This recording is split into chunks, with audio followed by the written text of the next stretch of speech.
April 21st, 1977. Dover, Massachusetts. 10:30 p.m. Bill Bartlett drives down Farm Street with two friends. Mike Mazzocca sits beside him. Andy Brody in the back. They're just driving, talking. Normal Thursday night. Then Bartlett's headlights sweep across a broken stone wall on the left side of the road. Something crouches there. Not a dog. Not a cat. Not anything that belongs in Massachusetts. Orange eyes, glowing like two orange marbles, lock onto the car. The head is massive, watermelon-shaped, disproportionate to the thin body beneath it. Spindly limbs with long fingers grip the rocks. The skin looks rough, peach-colored. 7 seconds of eye contact. Then it's gone. Bartlett's friends see nothing. They're looking the other way. He goes home, draws what he saw. He's an artist. The sketch is precise. At the bottom, I, Bill Bartlett, swear on a stack of Bibles that I saw this creature. He's 17. This will follow him forever. The origin. Farm Street is old. The second oldest road in Dover. Since the 1600s, locals whispered about it. Stories of the devil appearing on horseback. Tales of buried treasure. Strange occurrences that nobody could explain. Cryptozoologist Loren Coleman later studied Dover's history. He found something interesting. 3 major legends centered on the same area. The devil sightings, the treasure stories, and now this. It's almost as if there are certain areas that collect sightings, almost in a magnetic way, Coleman said. 5 years before 1977, something happened at Channing Pond on Springdale Avenue.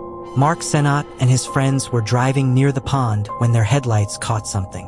A small figure, deep in the woods, moving at the pond's edge. They couldn't tell what it was. Reported it to police. Nothing came of it. But the location matters.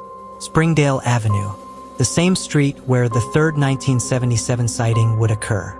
Then April 21st, 1977. Spring break. Teenagers out after dark. And something moved through Dover with purpose. 2 hours later, midnight, John Baxter, 15, walks home from his girlfriend's house. Miller Hill Road. He sees a figure ahead, small, standing in the road. "Hello?" he calls. No answer. Baxter moves closer. The figure scurries on all fours, down into a gully, up onto a rock. It stands upright, 15 feet away. Oversized head, thin body, long fingers gripping a tree trunk, feet molded to the rock, large eyes staring. Baxter runs. A passing couple picks him up. Later, he draws it. He's no artist, but the sketch matches Bartlett's exactly. They weren't close friends. They hadn't spoken. April 22nd, just after midnight, Will Taintor, 18, drives his girlfriend Abby Brabham home on Springdale Avenue. Something crosses the road in the headlights. 4 feet tall, hairless, moving on all fours. Beige skin. Massive head, no nose, ears or mouth. Just eyes. Green glowing eyes. It stands beside a tree. Stares. Vanishes. Brabham gives a detailed description. Taintor catches only a glimpse but confirms the basics. For witnesses, 3 sightings, 25 hours. Plot them on a map. A straight line, 2.5 miles, all near water. The witnesses. Bill Bartlett became a fine arts painter. His work displayed in galleries on both coasts. Decades later, in a lot of ways it's kind of embarrassing to me. I definitely saw something. It was definitely weird. I didn't make it up. Sometimes I wish I had. Hoaxers don't say that. John Baxter wasn't friends with Bartlett. No coordination before the sketches. They attended different schools, moved in different circles. Abby Brabham held her ground. Investigators tested her by pointing out the eye color discrepancy. Orange versus green. She insisted. Green eyes. She saw what she saw. Will Taintor complicated things. He was Bartlett's close friend. They'd known each other for years. Skeptics pointed to this immediately, collusion between friends. But here's what matters. Taintor barely saw anything.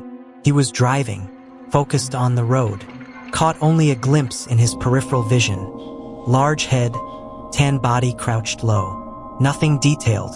Nothing he could draw. Brabham sat in the passenger seat. She watched the entire encounter. She provided every detail. The tendril fingers, the way it moved, the green eyes. If this was a hoax between friends, why did Taintor contribute almost nothing? Police Chief Carl Sheridan knew Bartlett's family. He called Bill an outstanding artist and reliable witness. The investigation, cryptozoologist Loren Coleman arrived within days. He assembled experienced investigators, Joseph Nyman, Ed Fogg, and Walter Webb. Webb was assistant director of Boston's Hayden Planetarium at the Science Museum.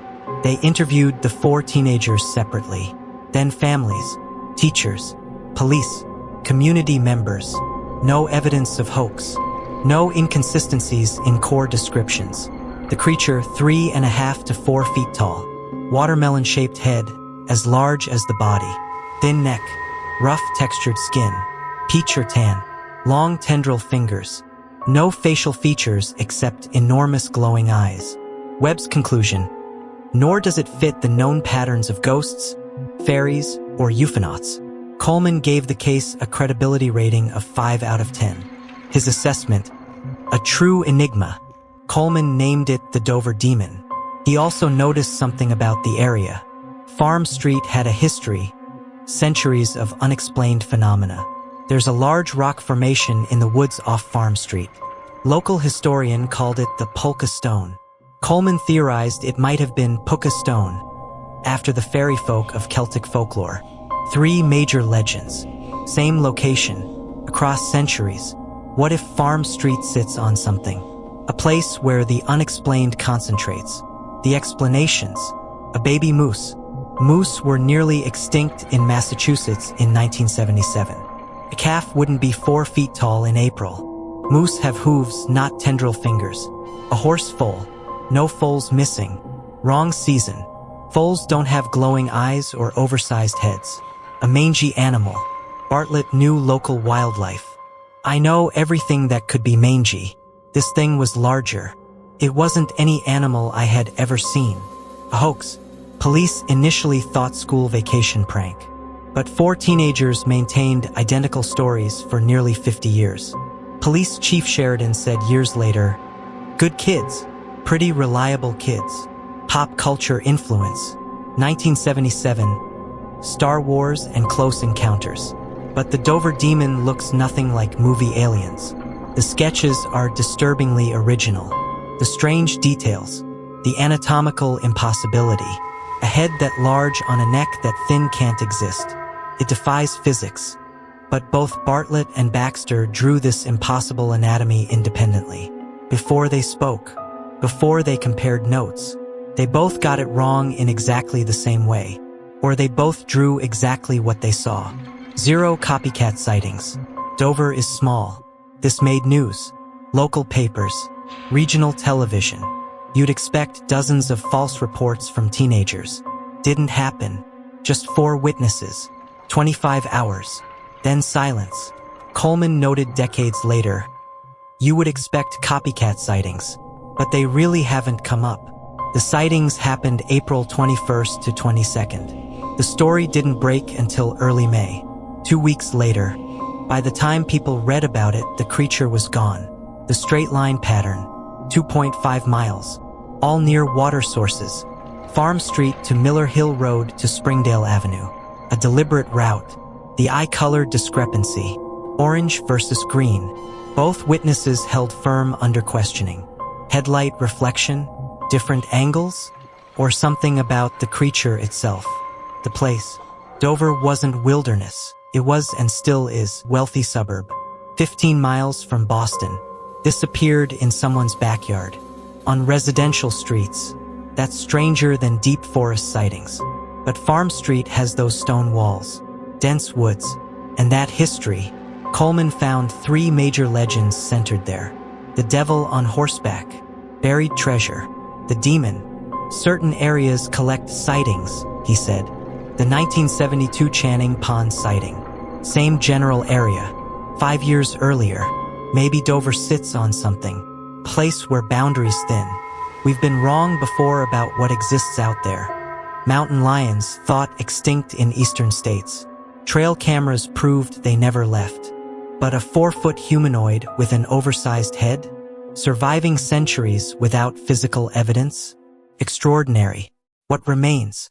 The Dover demon never appeared again. Bartlett mentioned one other incident a year later, something thumping his car.